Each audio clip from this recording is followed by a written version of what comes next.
Vous aimez bien les carpes. Et les carpes braisées, la tchéké, vous mangez ça. Comme tout Ivoirien. Comme tout Ivoirien, d'accord. Alors, ces carpes braisées, pour certaines, pour la plupart d'entre eux, viennent d'Asie ou du Brésil, congelées. C'est des cartons congelés que vous achetez, non? Au port, en général.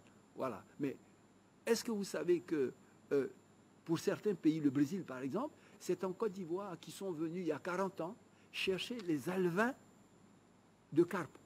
Ils sont retournés avec. Ils ont développé une véritable industrie, je dirais, du poisson.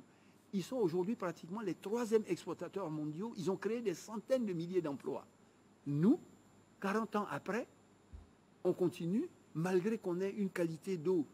On a des fleuves, on a des lagunes, on a tout ça. Mais on attend d'aller acheter du poisson qui a été fait à des dizaines de milliers de kilomètres et qui sont congelés pour venir. Si l'État dit « j'attends que le secteur privé de l'aquaculture se développe », mais on y est. Dans 3-4 ans, on y est. Parce que, en fait, ce n'est pas bien compliqué. Il faut trouver des alevins. Il faut les donner à des gens qui sont des jeunes, qu'on peut former rapidement. Il faut leur donner quelques enclos sur un fleuve, sur une lagune. Il faut qu'ils aient la possibilité d'avoir des aliments à donner à ces alevins. Et puis, au bout de 6 mois, ils ont une carpe. Et cette carpe, ils peuvent la vendre. Donc, quand vous regardez ça, vous vous rendez compte que c'est tout un écosystème.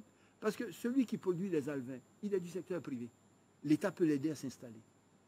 Celui qui nourrit le poisson et le fait grandir, c'est une autre entreprise. Il est du secteur privé. On peut lui donner une parcelle d'eau, l'aider à avoir une cage. Celui qui fabrique l'aliment que le poisson doit manger, il a une petite activité, il a une PME. Lui-même, pour fabriquer l'aliment, a besoin de matières premières qui est du maïs. Il achète ce maïs chez un planteur de maïs, qu'on l'aide à s'installer. Vous voyez que vous créez tout de suite un écosystème qui est capable non seulement de couvrir les 200 000 tonnes de poissons qu'on produit aujourd'hui, donc ne plus l'importer, mais éventuellement l'exporter. Et l'État va aussi loin que les aider à commercialiser. C'est-à-dire, moi, je vais dans certains pays où ils importent la carpe, et puis, en diplomatie économique, je dis à mon ambassadeur, écoute, recherche des marchés pour mes privés.